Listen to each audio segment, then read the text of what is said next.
Thank you very much, Elena. Go ahead. So what we have here is 8 cups of flour. I've already inserted the 8 cups of flour within here. You have to understand the position of making something like this.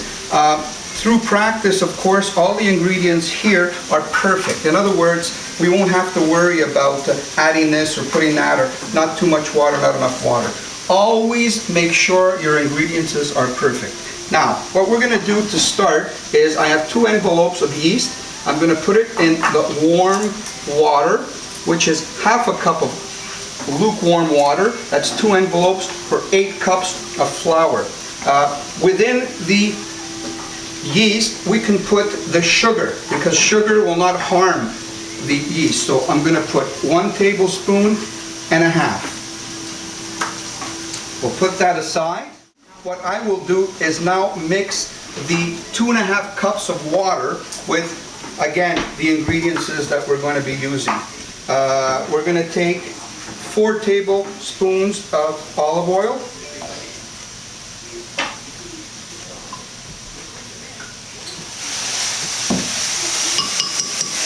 We're going to put 1 tablespoon and a half of salt. We're going to put approximately 2 tablespoons of Tenderflake or Crisco. Setting up the mixer. It's always nice to have a mixer. You could always also use, here, get the appliance over here. We're going to put that inside. You can do it by hand, but it's preferable to get a mixer like this. So now that's ready. We're going to mount it. Okay. This mixer has 10 speeds. I used speed number 2. You cannot go more and less. You can do that, but you're better off at setting number 2.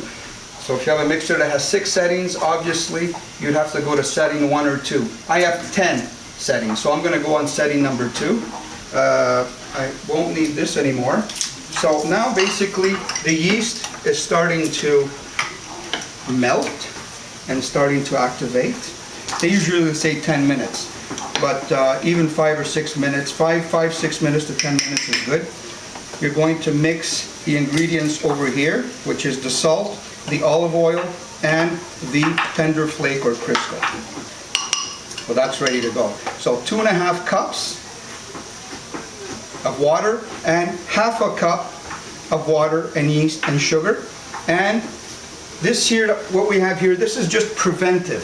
Just in case we notice that there's not enough flour, there's always good to have this on the side. We have 8 cups of flour. So let me start the machine.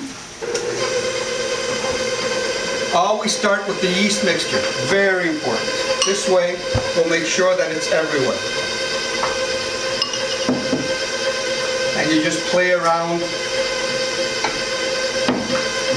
Put a little bit in the center, a little bit on the side.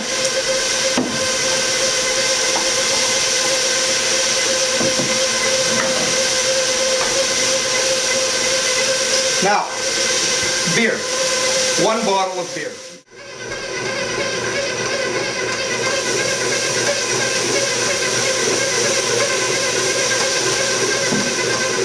And now we're ready to add the water mixture.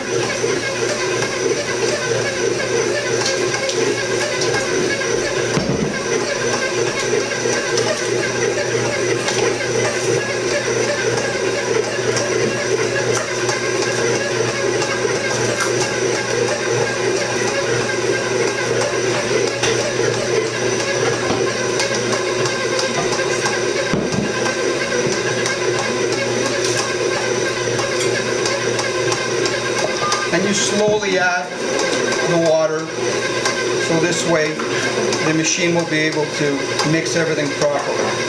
Now, like I said, these are precise measurements.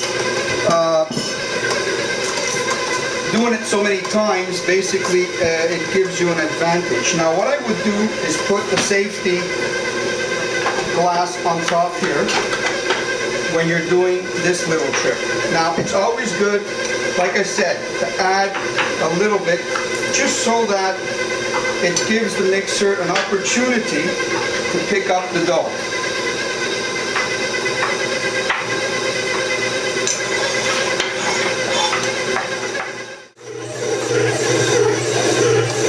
So when the mixer starts to feel a little forced, that's because it's almost come together properly. And you'll notice that the texture will change. So, you know, don't stop the machine, just let it keep going until the bottom flour is absorbed within the dough. You know, you wonder, should I touch the dough for the texture? Again, I'm not going to do that because I'm using precise measurements.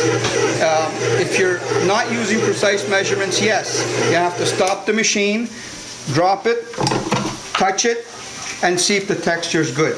In my case, the texture is good because I'm using, again, precise measurements.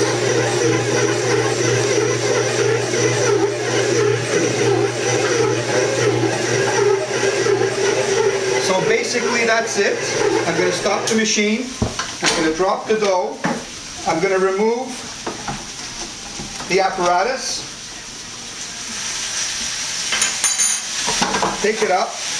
And I'm just going to basically put it on the table. You take the dough and you just basically, again, it looks easier. It looks easy, but it's not easy. But you're going to get used to it. So what I'm doing with the baby finger is I'm tucking the dough underneath like this. Okay? Now, the usual 16-inch pizza takes 2 cups of flour. So what I do is I take the center, I cut it.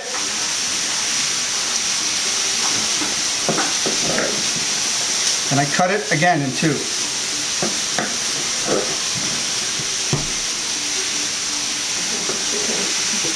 Then, take the dough, and I do the same movement that I did when it was solid.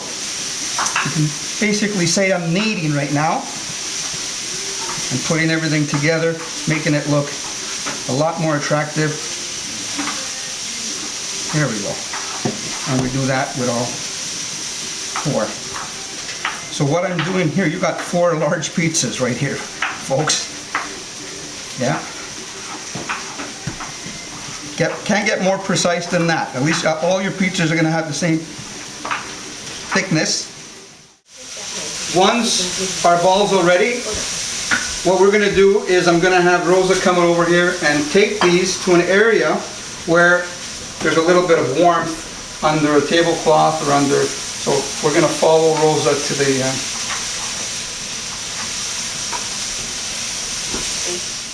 You see there, we made dough earlier, so that dough is starting to rise already. So I will just lay these 2 fresh doughs over here, and they will rise just like this. And you just cover them up, and you just leave them alone, and don't get any draft or anything on them, and till the balls double, and then they're ready to be used. So this is basically how we make dough. We're going to see you in the next episodes when I'm going to show you how to make the pizzas, the miscatedders. We're going to have a lot of fun with that. Thank you very much.